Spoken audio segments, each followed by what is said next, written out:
You know which are the types of people that really annoy me on the internet? It's the ones that believe things cannot be changed. It's the ones that believe that citizens do not hold any power whatsoever. And I understand you're being demoralized, but why do you have to demoralize others? Because obviously it does matter and obviously it does make a difference. I mean, there is a $1 billion industry in order to spread propaganda to the public, to make them believe and to say certain things and to ban whatever they don't want people to say.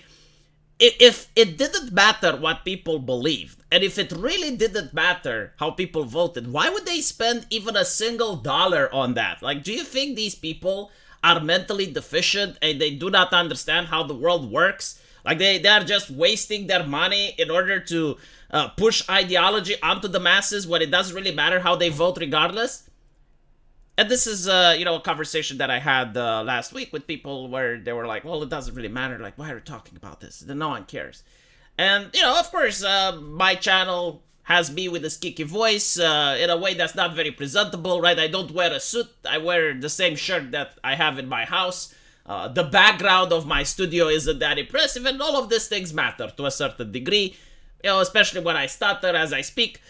And because of that, I will obviously not have hundreds of thousands of views like the Daily Wire or millions of views like Fox News.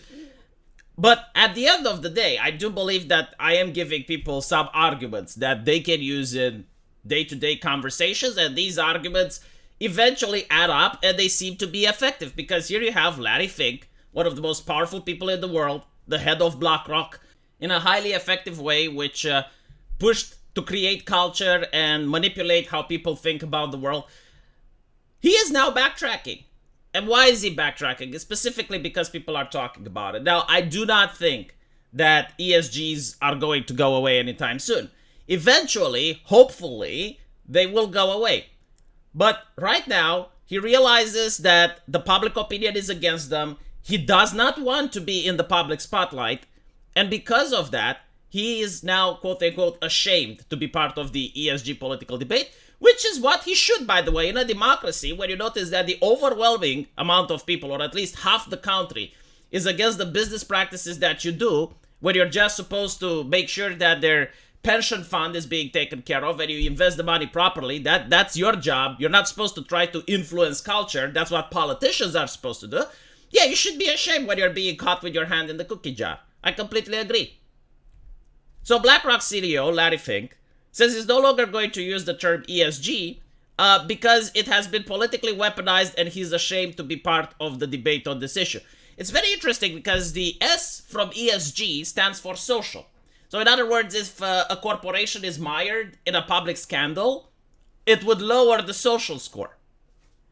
The ESG is an investment score, basically. Like they want to see if the company is profitable or not. So a company that is mired into social scandals is not profitable. And it's hilarious that literally BlackRock, the ones that are creating this concept of ESG, are now in a massive social scandal. I mean, if you have like the governor of Florida speak against it, and almost every single conservative is against it, that's almost half the country against you. And we haven't even gone to the left to talk about the people who also do not like the concept of rainbow capitalism.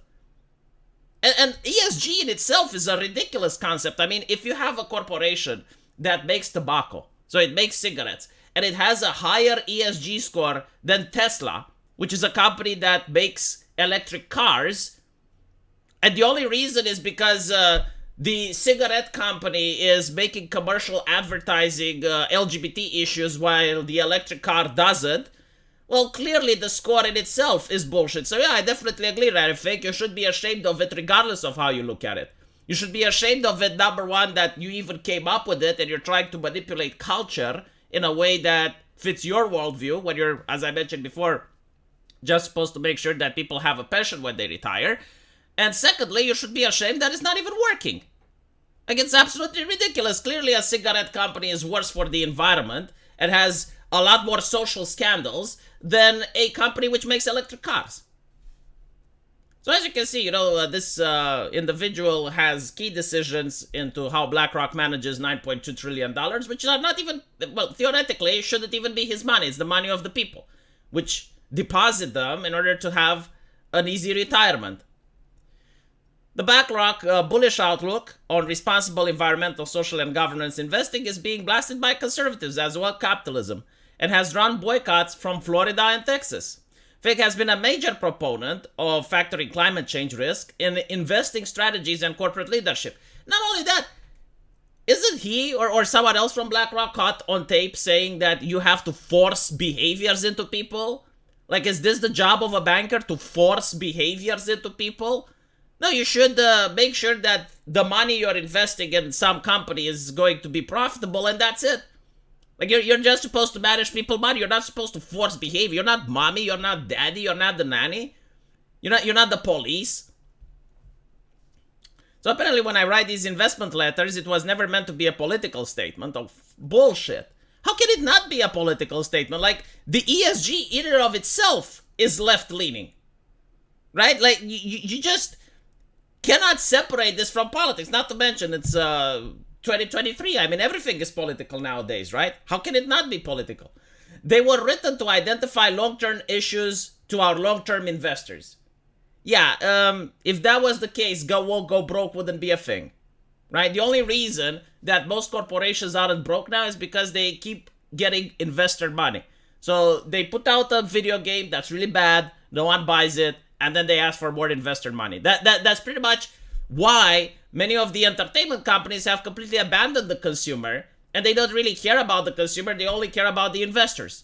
Budweiser is a perfectly great example of this. They do not care about the person buying the beer as long as the money from their investors keep flowing in. Unfortunately, this cannot go forever, and eventually it will end up with the company being bankrupt because they will have to return the money, and because they don't have any customers left, they're going to go out of a business, or they will have to sell.